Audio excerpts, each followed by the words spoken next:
Moral டிலமா அப்படின்னு ஒரு விஷயத்த சொல்லுவாங்க. என்ன அப்படின்னு வந்து பார்த்தீங்கன்னா, நம்ம வாழ்க்கையில் சில விஷயங்கள் நம்ம செய்வோம். அது சரின்னு நினச்சி செய்வோம், இல்லை நல்லதுன்னு நினச்சி செய்வோம். ஆனால் வந்து அதில் நல்லதாகவும் இருக்கலாம், கெட்டதாகவும் இருக்கலாம். இது நல்லதா கெட்டதான்னு ஒரு குழப்பம் இருக்கும்ல, அந்த மாதிரி தான் வந்து இப்போ நிஜமாவே சூர்யா மாதிரி ஒருத்தவங்களை கல்யாணம் பண்ணிக்கிட்டா நிலாவோட வாழ்க்கை கம்ப்ளீட்டாக நாசம் அப்படிங்கிற நிலமையில தான் இருந்திருக்கும். அப்போ இவர் காப்பாற்றினது சரிதான்.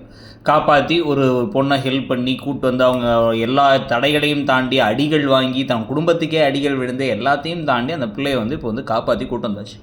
ஆனாலும் அதுக்கு நடுவில் இவருடைய சுயநலமாக உள்ளார பூந்த விஷயந்தான் வந்து இவருக்கு ஒன் சைட் காதலாக இருக்கிறது. இவருக்கு வந்து இது ஒரு நிஜமான கல்யாணம்னு தெரிஞ்சும் கூட இவங்க விஷயத்தில் வந்து சரி ஓகே எப்படியாச்சும் நம்ம கல்யாணம் நடந்தால் சரி அப்படின்னு முடிவு பண்ணி சில விஷயங்களை செஞ்சு கல்யாணத்தையே வந்து பண்ணிக்கிட்டு கல்யாணத்தை பண்ணிவிட்டு இப்போ நிலாவுக்கு வந்து ஒரு பெரிய இடி காத்துக்கிட்டு இருக்காங்க. போலீஸ்கார் வேறு கையில் வந்து தூக்கி காமிச்சு மேரேஜ் சர்டிஃபிகேட் இந்த பாருங்க இதான் மேரேஜ் சர்டிஃபிகேட், நீங்கள் 2 பேரும் வந்து இனிமேல் லீகலி கணவன் மனைவி, உங்களை யாரும் பிரிக்க முடியாது, சட்டப்படி கணவன் மனைவி, அதனால் வந்து நீங்கள் கவலைப்படாமல் இருக்குன்னு சொல்லும்போது தான் இவங்க தலையில் இடி விழுந்த மாதிரி இருக்க போகுது. எப்படி நீங்கள் அது சட்டப்படி கணவன் மனைவி, நான் கையெழுத்தே போடலையே அப்படின்னா அன்னைக்கு கையெழுத்து போட்டியாமா அதுதான் அப்படின்னு சொல்லி நான் சொன்னால் ரொம்ப நேரம் இன்னசென்ட்டாக கண்டிப்பாக சோழனால் நடிக்க முடியாது. அப்படியா என்னது எனக்கு ஒன்றும் புரியலையே, what is this, I am also like very confused அப்படின்லாம் வந்து உளர முடியாது.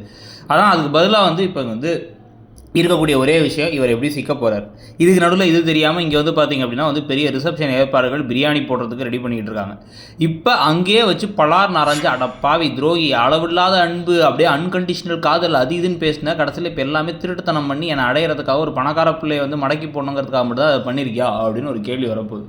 ஸோ இந்த மாதிரி வந்து பார்த்திங்க அப்படின்னா இப்போ ஒரு பெரிய பிரச்சனையாகி இவங்க வந்து நான் இங்கேருந்து கேப் புக் பண்ணி கூட போய்க்கிறேன், இல்லைனா எனக்கு ஒழுங்காக கொண்டு போய் ஹாஸ்டல் வாசலில் விட்டுருன்னு சொல்லிட்டு கடைசியாக தனியாக அனுப்ப போகிறாங்களோ அப்படின்னு ஒரு பயம் இருக்குது. சோழன் நேராக கிளம்பி அங்கே போய் தனியாக வர எங்கள் அண்ணி வரலையான்னு கேட்க அண்ணியாவது ஏதாவது எங்கப்பா ஒருத்தவங்களும் வரல, அது இவ்வளோ முடிஞ்சு போச்சு, அந்த கதை முடிஞ்சு போச்சு அப்படிங்கிற மாதிரி நிலமை வந்துருமோ அப்படிங்கிறது தான் ஒரு பெரிய ஒரு டவுட் ஆக போகுது.